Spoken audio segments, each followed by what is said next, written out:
Welcome to Mind Your Being. Thank you for taking time out of your day to listen. This is part 3 of the Mindful Midlife Series.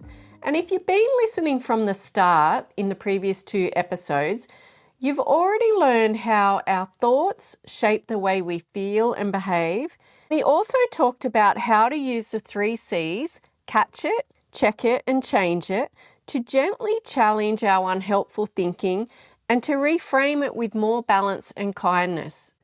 This episode, we're going to take that one step further. We're going to explore a few more practices to help soften our inner critic, let go of perfection, and build a more compassionate relationship with ourselves, especially during midlife when so many of us feel the pressure to hold everything together.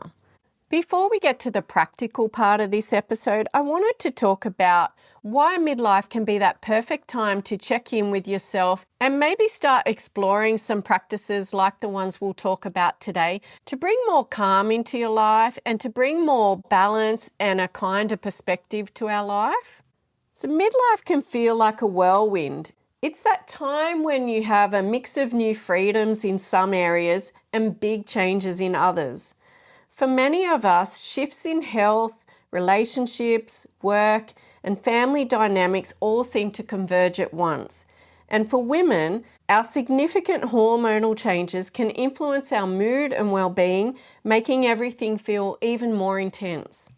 While everyone's experience is different, a lot of people in their late 30s, 40s, and 50s find themselves juggling multiple roles at the same time. Some are managing a career, raising children, supporting aging parents. And in a world that glorifies busyness and productivity, it's easy to slip into autopilot. Add to that the constant pull of digital distractions in today's age, and life can start to feel like an endless to-do list. It's no wonder so many of us are feeling overwhelmed, stressed, or burnt out. It just feels like, especially at this particular point in life, there's just so much going on and never enough time to do it. It's so funny, my Garmin watch just came up with a reminder, start breathing. It must sense that I'm feeling a bit stressed. And then there's the comparison trap. Social media often shows us people's highlight reels, the holidays, the celebrations, those curated moments. Now, I know there are some accounts that share the messier parts of life, but the majority present the shiny, polished version. And when we compare our everyday reality to someone else's curated moments, we're not comparing apples with apples. I love that saying, comparison is a thief of joy, because it's so true. When we're comparing ourselves to others, we can end up feeling inadequate, envious, overly self-critical. But here's the truth.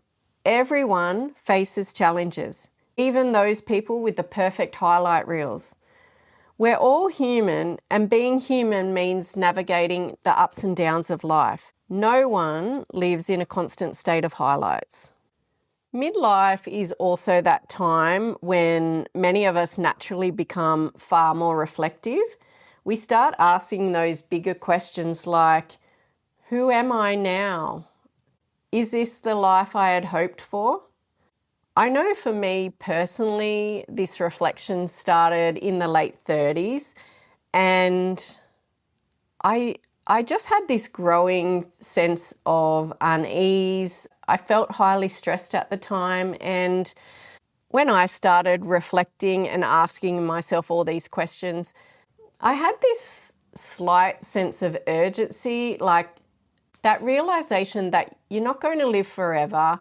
I was almost 40, and I started asking myself, is this the way I want to continue to live my life going forward?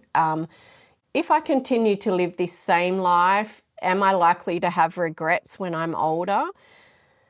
Things like that, which sounds so serious, but I think it's just a natural thing that happens around this time of life.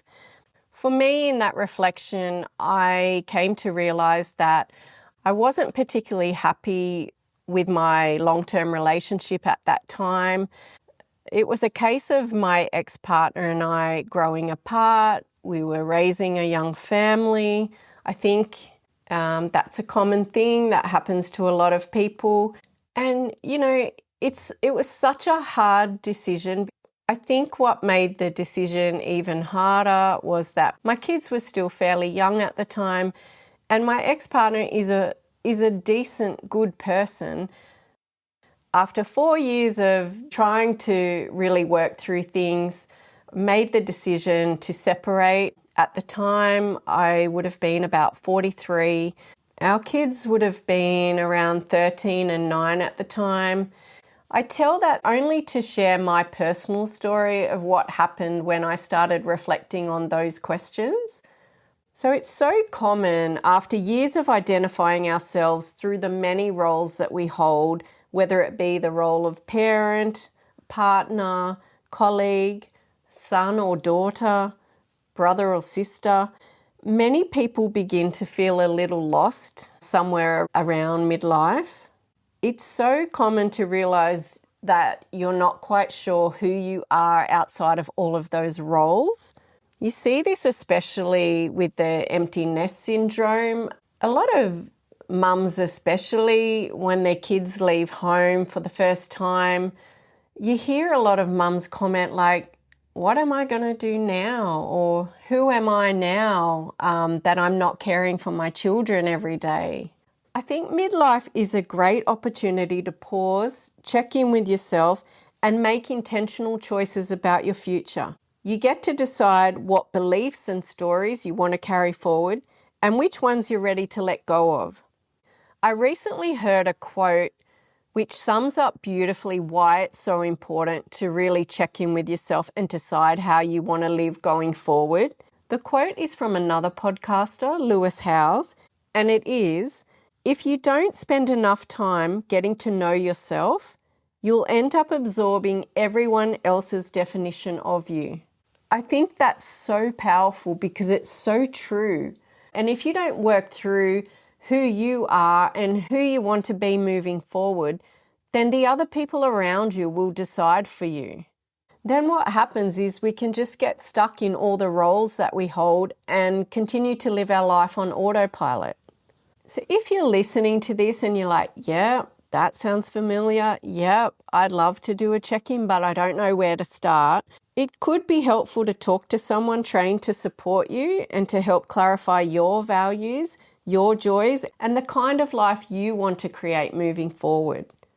So if you like the sound of checking in with yourself, and if you feel like your life needs a little bit more balance, I'm not suggesting that you make any drastic decisions. All I'm encouraging is that you explore ways to find out what's important for you going forward so that you can feel more aligned to your own values. And if this checking in with yourself or reflection sounds overwhelming, remember, you don't need to have it all figured out today. You've already navigated so much in your life using your strengths, your resilience, and your ability to figure things out as you go. And this is no different. Now, as someone who calls herself a recovering perfectionist, I understand how easy it can be to procrastinate on decisions. But you don't need the perfect choice because perfect doesn't exist anyway. What matters is taking even the smallest step in the direction that feels right for you. And you're allowed to pivot or change course along the way. So before we dive into the practices, I just wanted to talk about something that underpins everything we've explored, and that is self-compassion. One of the most prominent psychologists talking about self-compassion is Dr. Kristen Neff. And she describes self-compassion as treating yourself with the same warmth, understanding, and support that you would offer someone you care about. Her research shows that people who practice self-compassion aren't weak or self-indulgent. The research shows they're actually more resilient, more motivated, and emotionally calmer. And in midlife, when many of us are navigating hormonal changes, aging parents, identity shifts, maybe health or relationship challenges, self-compassion becomes a critical inner resource. It's not about pretending everything is fine. It's about being real with yourself and saying, This situation is hard and I'm allowed to be human. The research shows that when we combine self-compassion with those other skills we learnt in the previous 2 episodes, that awareness, that checking and reframing our unhelpful thoughts, we find that something shifts within ourselves. We start to loosen the grip of our thoughts. We stop talking to ourselves like an enemy, and we begin responding rather than just reacting to our thoughts. Because the findings of the self-compassion research are so compelling, I wanted to share one of Kristin Neff's practices. It's called the self-compassion break, and it's 3 simple steps that you can use whenever you feel overwhelmed or you're caught in a negative thought spiral and you want to try and break that pattern. It's a practice that you can do anywhere, anytime, and it goes like this. So the first step is that awareness piece that we've already talked about. Notice what's happening. And here it might be helpful to gently name your experience. So depending on the situation, you could name it something like this. I'm feeling anxious, or I'm being really hard on myself, or I'm overwhelmed right now. Naming what's happening brings clarity and it creates a little space around the feeling. So the second step is remind yourself you're not alone. And Kristin Neff refers to this as common humanity. And here she says, try saying something like, everyone struggles sometimes, or other people in this situation feel this way too. So what this step does is it helps break the isolation that those negative thoughts can create. You feel like you're alone and you're the only one suffering with these kind of thoughts. And here's where the compassion part comes in. Step 3, offer yourself kindness. So here, a simple phrase can soften your inner critic. Choose whatever feels right for you here, but some of the suggestions could be, may I be gentle with myself right now? Or, it's okay to pause and take a break. Another one would be, I deserve support too. I can understand if you're listening to this thinking, what is this little practice going to do for me? And I know that we can be so hard on ourselves sometimes, and it's really hard to be compassionate towards ourselves like we would be to others. But these small acts of self-kindness, they help to calm your nervous system and they support emotional balance. Now that's just one of the many practices that Kristin Neff has on her self-compassion website. So if you're interested in finding more about her work or her practices, I'll link to her website in the show notes, which you can find in the episode description on the platform in which you're listening to this podcast. So as we talked about before, often midlife is that perfect storm where we have so much going on, high amounts of stress, we're busy, busy, busy. I have personally found that breathing practices are really helpful when I feel like I'm in that constant fight or flight zone where if my anxiety is really high, and it's something that I rely on a lot of the time just to help with stress reduction in general. I wanted to include a few simple techniques that you can use anytime, anywhere, and they're easy to remember. So the first one is called a physiological sigh. So it's 2 inhales. One is a deep inhale through the nose and then a second shorter inhale on top, and then a long, slow exhale through the mouth. I don't know how good this is going to sound on the podcast, but I'll do a quick example of it here. So I'm going to take 2 inhales. One is a long, slow one is a short one. Okay, so this is how you do the physiological sigh. So it would be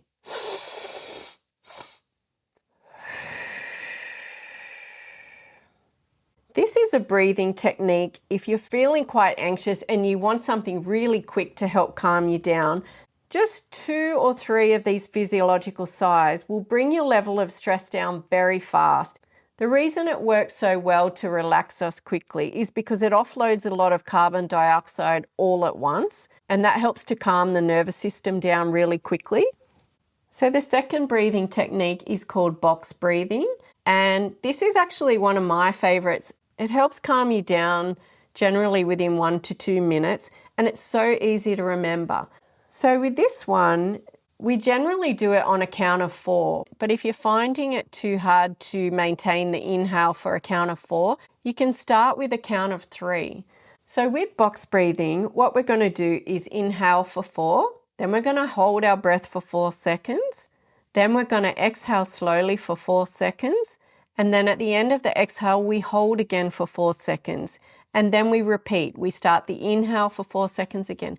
I'll demonstrate it here with a count. So we're going to inhale for 4, 3, 2, 1. Hold for 4, 3, 2, 1. Then we're going to exhale for 4, 3, 2, 1. Hold again for 4, 3, 2, 1. Start again with the inhale for 4, 3. So you get the picture. The counting might have been a bit off, but like I said, you do it on a count of 4, and if that's too hard, start with a count of 3. Box breathing is great, again, for regulating your nervous system, and it creates a sense of safety and steady calm. There's so many different breathing techniques that are so helpful, but another easy one to remember is 4-6 breathing. In this one, we just inhale for a count of 4 seconds, and then we exhale for a count of 6 seconds. So you'd inhale for 4, 3, 2, 1. Slow your exhale for 6, 5, 4, 3, 2, 1. Anytime your exhale is longer than your inhale, your body moves towards relaxation, and it can calm your body down quite fast. So you could do a few rounds of that 4-6 breathing until you feel calmer. So I want you to remember again, you don't have to do these perfectly, just gently and with awareness. If you find yourself spiraling or you're in that feeling of fight or flight anxiousness, try these breathing techniques that can help really quickly to calm you down. The last practice I wanted to talk about today to help find more compassion for ourselves is journaling. So using journal prompts to integrate all of the awareness, that reframing, the self-compassion exercises. Journaling can be a technique to bring all of that together. Sometimes if I go to journal, I can get quite self-conscious. You're really prompting yourself to get in touch with your deepest inner thoughts. I can get self-conscious thinking, oh, well, what if someone reads this? But no one has to see this. This is for your eyes only. It's just another tool to try, and it's helpful for checking in. So you could try one of these prompts each day this week. You could do them all at once, whatever feels right for you. So the first one is, what are my most important values? Am I living my life aligned with those values? Second one, who am I today and what do I want my life to look like? So here you might consider, what steps, even small ones, can I make towards living that life? Another one would be, what unrealistic expectations am I ready to let go of? These could be your own expectations, or they could be expectations of someone else. This next one will sound familiar. We talked about it last week in episode 14. What would I say to a friend who was being as hard on themselves as I've been on myself lately? Number 5 here is, where can I offer myself just a little more kindness, a little more grace today? Journaling practice doesn't need to be something that takes up a lot of time. Benefits come from even just 5 minutes a day or 5 minutes every other day. But even just a few minutes of journaling can really bring that clarity, and it can also bring emotional relief as you start to really uncover what matters to you. So across these 3 episodes of the Mindful Midlife Series, we've learned how to use the 3 C's to catch those unhelpful thoughts shaping how you feel, to check in with yourself and gently question whether those thoughts are true or helpful, and to change those thoughts to create space for a more compassionate, grounded perspective. And today we've explored how to bring in self-compassion and also some practices of breathing and journaling to help support you when you're untangling these negative thoughts and to help calm your nervous system in this busy time of midlife. So this isn't about controlling every thought or getting anything perfect. It's about creating some space between your thoughts and your reactions, space for a kinder inner voice, and space for more calm and clarity in how you respond to life. So these small steps that we've talked about, they really add up. And with practice, the way you feel and the way you speak to yourself, it begins to shift.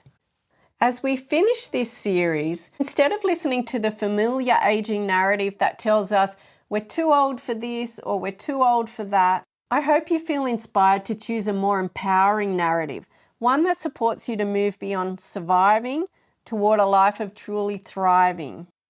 I encourage you to check in with yourself as I leave you with a beautiful question from Mary Oliver's poem, The Summer Day. And that question is, tell me, what is it you plan to do with your one wild and precious life? Thank you so much for joining me for part 3 of the Mindful Midlife series. If you found this mini-series helpful, it would mean so much if you shared it with a friend who might need a little more calm and self-kindness right now. If you have a moment, please leave a quick review. It really helps others discover the podcast. Take care, and until next time, mind your being.